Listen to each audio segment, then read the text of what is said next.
好来，乡亲啊，继续来关心天气的状况。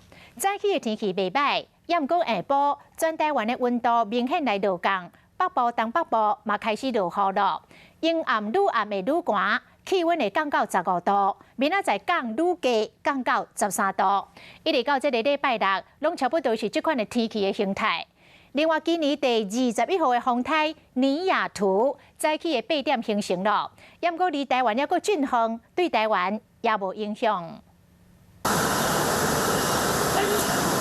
8号好天气，台北龙山寺附近虽然未少出门散步的民众，气温真舒适，不过要享受这种天气形态，要把握时间，因为刷落来全台拢会开始变寒。